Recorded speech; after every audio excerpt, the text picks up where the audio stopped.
శ్రీ రామకృష్ణ ప్రభ ఛానల్ను చూడండి, మాసపత్రికను చదవండి. ధీరవాణి. దుఃఖాలకు అసలు కారణం మన దుఃఖం అంతా మనం కోరి తెచ్చుకున్నదే. చైనా దేశంలో 60 సంవత్సరాల కారాగారంలో బంధించబడిన ఒక వృద్ధుణ్ణి ఒక చక్రవర్తి పట్టాభిషేక మహోత్సవ సందర్భంలో విడుదల చేశారు.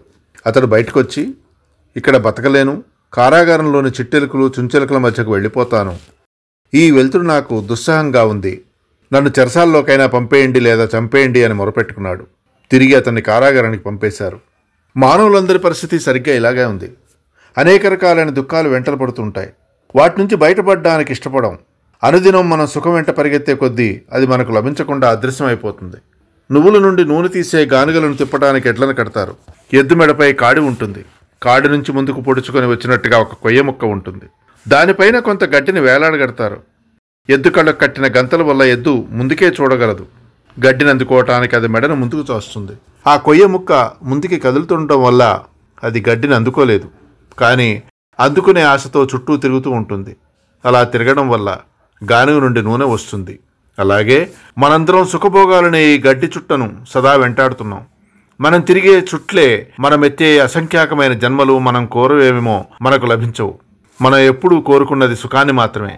కానీ సుఖం వైపు మనం వెళ్లే కొద్దీ అది మనకు దూరం అయిపోతుంది. ఈ నిజాన్ని మనం తెలుసుకోలేక కష్టాలు పాలవుతున్నాం. మీ జీవితాలను పరిశీలించుకోండి. అందులో సుఖమెంత ఉందో గమనించండి. లోక ప్రవృత్తి అనే ఈ అడవి బాతు వేటలో నిజానికి మీకు కలిగిన లాభంతో గుర్తించండి. నిజానికి ఇక్కడ సుఖం ఎవరికీ లేదు, ఎప్పుడూ లేదు. ఒకప్పుడు సంపన్నుడై తినడానికి పుష్కలంగా ఉంటే అతని జీర్ణ కోసం పాడై ఉంటుంది. అతను తినలేడు.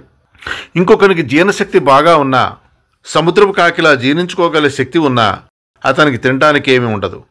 ధనం ఉంటే బిడ్డలుండరు. ఆకలితో మాడిపోతున్న పేదవాడికి ఇంటి నిండా పిల్లలుంటారు. వారిని పెట్టుకుని ఏమి చేయడానికి అతనికి పాలుపోదు.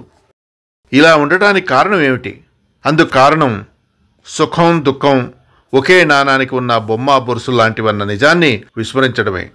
సుఖాన్ని కోరుకునేవాడు దుఃఖాన్ని కూడా భరించాలి. దుఃఖం లేని సుఖాన్ని కోరుకోవడమే మన దుఃఖాలకు అసలైనటువంటి కారణం.